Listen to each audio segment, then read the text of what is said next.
हमारी पूज्यनीय लाल किताब के अंदर क्यों कोई भी उपाय जमीन में गाड़ने का या पानी में बहाने के लिए कहा जाता है, और जो पानी में बहाने के लिए कहा जाता है उसके पीछे क्या कारण है, तो मैं आपको बता देता हूँ। जन्म कुंडली का चौथा भाव चंद्रमा है, यानी नदी का है, बहते हुए पानी का है। चंद्रमा को हम माँ से देखा करते हैं, दादी से देखा करते हैं, नानी से देखा करते हैं।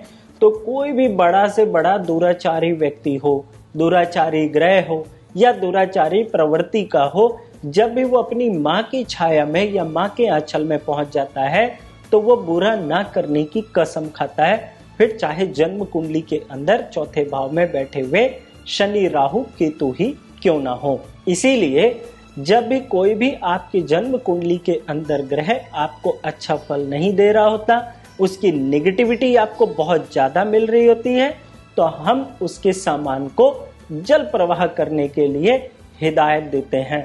लेकिन जो भी बहते हुए पानी में आप सामग्री डालते हैं वो जल आपसे दूर जाता हुआ हो, ना कि जल आपकी तरफ आता हुआ हो।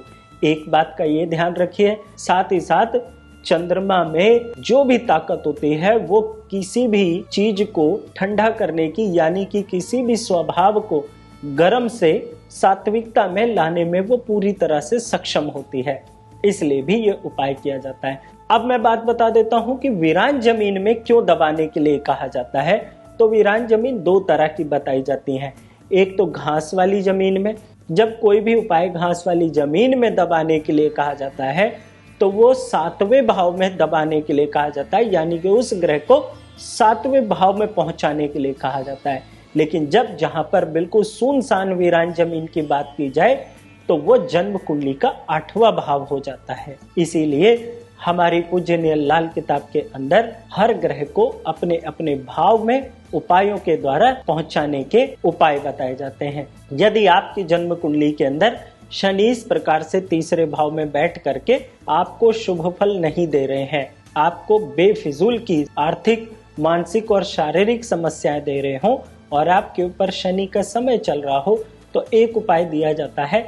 5 शनिवार लगातार लोहे के पात्र में, यानी लोहे के बर्तन में सरसों का तेल भरकर अपनी शक्ल देखने के बाद तेल को आक के पौधे पर, आक का पौधा इस प्रकार सा होता है जिसको मदार भी कह दिया जाता है, आक के पौधे पर चढ़ाएं और 5वें शनिवार पात्र को पौधे की जड़ में दबा दें और खोदने वाला औजार वहीं पर फेंक दे, घर वापस ना लेकर आए। जब आप इसको आक के पेड़ पे चढ़ाने जाते हैं तो आक का पेड़ अक्सर जंगलों में होता है, जहां वीराना होता है, जहां कोई नहीं आता जाता।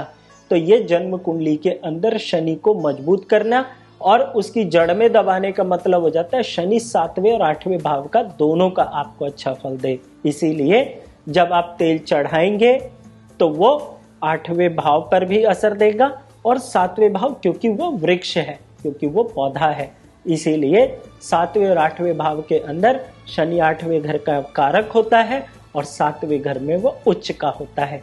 इस विधि से जन्म कुंडली के अंदर उपाय किए जाएं तो अच्छे, सटीक और बहुत ही जबरदस्त रिजल्ट्स गेन किए जा सकते हैं। इसीलिए आप किसी एक्सपीरियंस, जो बहुत अच्छा अनुभवी ज्योतिषी हो, आप उनसे अपनी जन्म कुंडली का कंसल्टेशन लेके अपने सही उपाय करिए, सही बातें जानिए अपने जीवन के बारे में। जन्म कुंडली का मतलब किसी को बदलना नहीं होता, उसको पूरी तरह से समझना होता है और उसी हिसाब से उसको डील किया जाता है।